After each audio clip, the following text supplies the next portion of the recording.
if you're watching this video right now, this mess from now till February 14, this message might meant to find you. Okay, pipili tayo ng sign.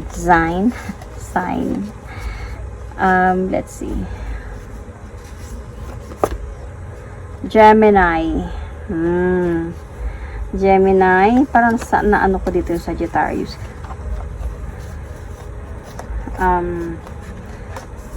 This message is for you. Masaya ka ba? Magiging masaya ka ba this Valentine's Day? Okay, Gemini.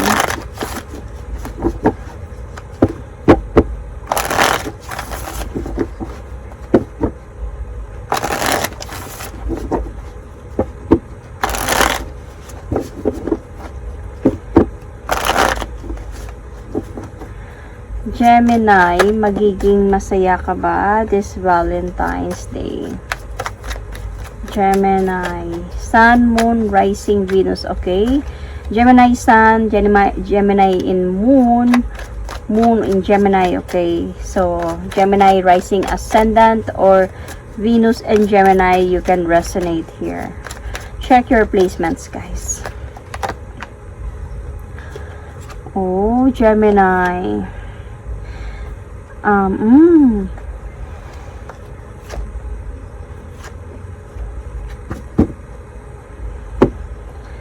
Gemini, may mamimiss kang someone this February 14. So, might be this is for Gemini single. Okay? Itong reading na to. Kasi, Gemini, feeling ko may mamimiss kang someone. You are not talking right now, Gemini, with this person. As a point ka, Gemini, that hindi mo alam kung mag-move forward. Mag-move on ka na or hindi pa, Gemini. So, siguro bago lang to na nangyari. Namimiss mo pa kasi siya, gumugulo pa din to siya sa isipan mo, Gemini. Etong person na to. Kasi I think you still want to have a new beginning with this person, to have a second chance. So, or you want a celebration with this person even this February 14 na gusto mo kahit papano na mag-greet siya sa'yo, magkaayos kayo this February 14, mga ganong mga bagay. But you are trapped, Gemini, into moving forward or not, or still holding on.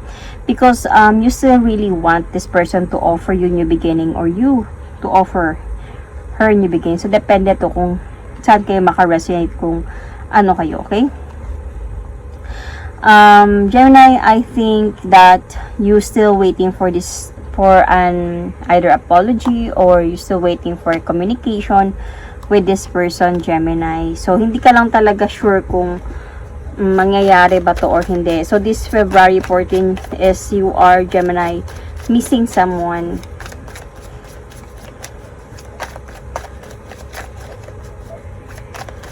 So, let's see.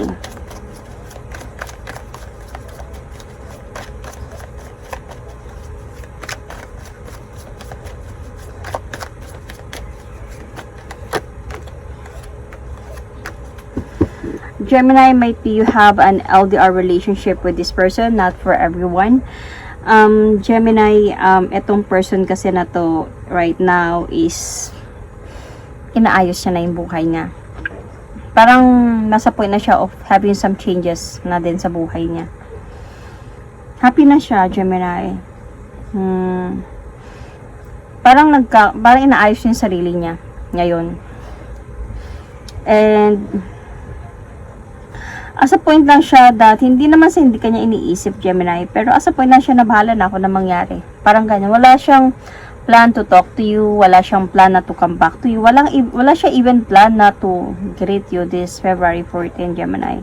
Honestly, para sa kanya, wala na kayong dalawa.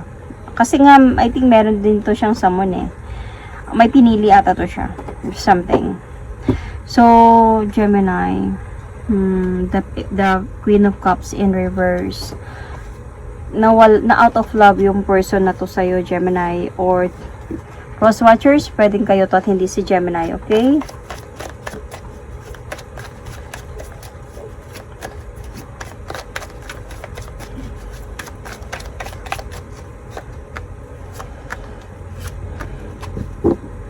Gemini, you don't have to worry about this, Gemini. May reason kung bakit nangyari to.